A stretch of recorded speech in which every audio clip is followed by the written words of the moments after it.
মরণ ব্যাধিও হারাতে পারেনি যাকে, তাকে কেরিয়ারের শুরুতে পরপর ব্যর্থতা কিভাবে হারাবে। ব্যর্থতার খোলস থেকে বেরিয়ে নিজেকে যোগ্য অভিনেত্রী রূপে প্রমাণ করেছেন তিনি।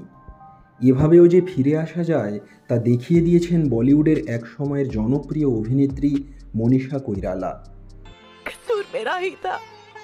बावली होकर दौड़ी चली आ रही थी तुमसे मिलने, जब आँख खुली तो पैरों तले जमीन नहीं। 1970-এর 16ই আগস্ট নেপালের কাঠমান্ডুর এক রাজনৈতিক পরিবারে জন্মগ্রহণ করেন মনীষা কৈরালা। বাবা প্রকাশ কৈরালা ছিলেন নেপালের প্রাক্তন মন্ত্রী। নেপালের ইতিহাসে কৈরালা বংশের ভূমিকা গুরুত্বপূর্ণ। শৈশব থেকেই মনীষার সঙ্গে ভারতের সম্পর্ক ছিল নিবিড়। মনীষার ছোটবেলাটা কেটেছে বারাণসীতে দাদু দিদার কাছে, পরে দিল্লি এবং মুম্বাইয়ে। তখন থেকেই ভারত ছিল মনীষার সেকেন্ড হোম। স্কুলে পড়ার সময় মনীষার স্বপ্ন ছিল ডাক্তার হওয়ার, তবে চলে এলেন অভিনয়ে। 1991-এ সুভাষ ঘাইয়ের পরিচালনায় মনীষার প্রথম হিন্দি ছবি সওদাগর মুক্তি পায়, কিন্তু এরপর একটানা ব্যর্থতা। প্রযোজকদের কাছে মনীষার পরিচয় হয়ে যায় অপয়া। তবে ঘুরে দাঁড়ান তিনি 1942 আ লাভ স্টোরির হাত ধরে। ছবিটি বক্স অফিসে সফল না হলেও এই ছবিটি অনেক দিক থেকেই তাৎপর্যপূর্ণ। হিন্দি চলচ্চিত্রের ইতিহাসে এই ছবিটি প্রথম ইউনিভার্সালের তকমা পায়। রাহুল দেব বর্মনের শেষ তথা অন্যতম শ্রেষ্ঠ কাজ এই ছবিতেই।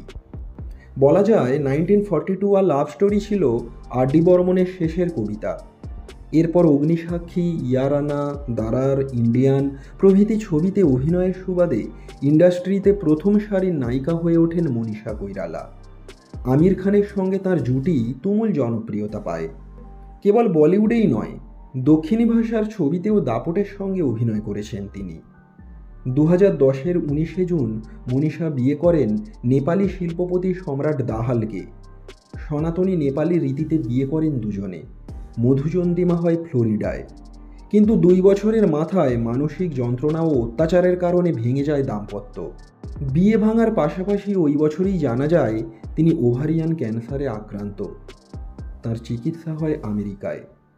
সফল অস্ত্রোপচার এবং একটানা কেমোথেরাপির পরে মনীষাকে 2017-তে ক্যান্সার মুক্ত বলে জানান চিকিৎসকরা। শারীরিক ও মানসিক যন্ত্রণায় ক্ষতবিক্ষত মনীষা ধীরে ধীরে ইন্ডাস্ট্রি থেকে দূরে সরে যান। বিভিন্ন সময়ে একাধিক পুরুষের সঙ্গে তার নাম জড়িয়েছে। নানা পাটেকর এবং মনীষার প্রেম এক সময় ছিল ইন্ডাস্ট্রির বহু চর্চিত গুঞ্জন। শোনা যায় নানার কাছে শারীরিক আঘাত পাওয়ার পরে সম্পর্ক ভেঙেছিলেন মনীষা।